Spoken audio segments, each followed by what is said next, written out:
Nah, sepatutnya kepada Ibtu Rudiana ini diperiksa selaku personil Polri.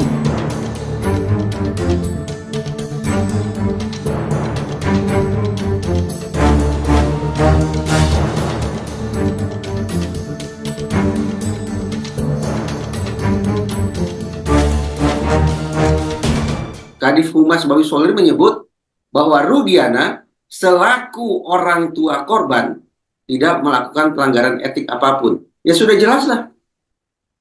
Kalau Kadif Humas secara terbuka menyebut Ibtu Rudiana selaku orang tua korban, ya sudah jelas selaku orang tua korban tidak ada pelanggaran etik apapun yang dilakukan.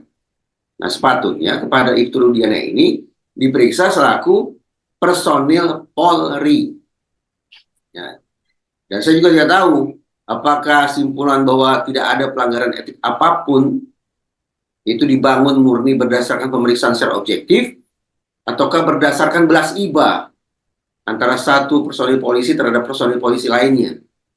Belas iba yang ditunjukkan, simpati yang diberikan oleh Propam dan Irwasum kepada anggota Polri bernama Rudiana, Ibtu Rudiana. Saya tidak tahu seberapa jauh kemungkinan itu bermain-main di kepala para pemeriksa. Tetapi apa boleh buat, setelah saya menyimak simpulan dari Kadif Humas Mabes Polri, saya tanda petik harus meminta maaf ini kepada Ibtu Rudiana karena sudah berburuk sangka terhadap dia. Justru pengumuman dari Kadif Humas Mabes Polri seolah menunjukkan bahwa Ibtu Rudiana ini adalah contoh personil Polri yang teladan, yang harus dapat penghargaan. Yang sayangnya tahun ini ternyata tidak mendapatkan Google Award. Mudah-mudahan tahun-tahun berikutnya dia akan dapat Google Award. Mudah-mudahan. Nah, dari situ yang saya katakan, selesai sudah diskusi kita, perdebatan kita tentang Ibtu Rudiana. Rudiana selaku orang tua korban yang sudah disimpulkan tidak melakukan pelanggaran etik apapun. Tadi saya katakan, saya sudah minta maaf lah ke Ibtu Rudiana. Ternyata orang yang saya dan sekian banyak netizen anggap harus turut bertanggung jawab terjadinya skandal Cirebon 2016 itu, ternyata tidak melakukan pelanggaran etik apapun. Ya sudah, terhadap buruk sangka, terhadap kekeliruan yang sudah kita lakukan secara berbondong-bondong terhadap Ibtu Rudiana ini, kita nyatakan penyesalan diri kita. Kita hormati Ibtu Rudiana sebagai salah satu potret personel Polri teladan. Nah, mudah-mudahan akan menjadi kebanggaan dalam catatan penegakan hukum di negara kita. Saya sampaikan ini dengan setulus hati. Silakanlah Mabes Polri, Kompolnas, atau siapapun bertemu dengan Ibtu Rudiana, berikan penghargaan kepada personil polisi yang satu ini. Personil polisi yang tetap bersikukuh, yang tetap berdiri tegak, betapapun netizen sudah menghujat dia, tapi segala macam, ternyata dia disimpulkan tidak melakukan pelanggaran etik apapun.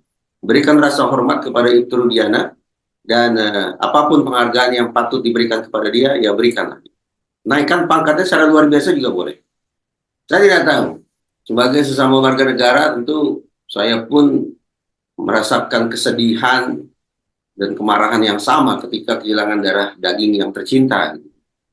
Tetapi dalam isu penegakan hukum, segala sesuatu tetap harus dijalankan secara objektif. Jangan sampai bercampur baur kepentingan antara saya sebagai orang tua dengan saya sebagai personil penegakan hukum. Itu prinsip yang tidak bisa ditawar-tawar.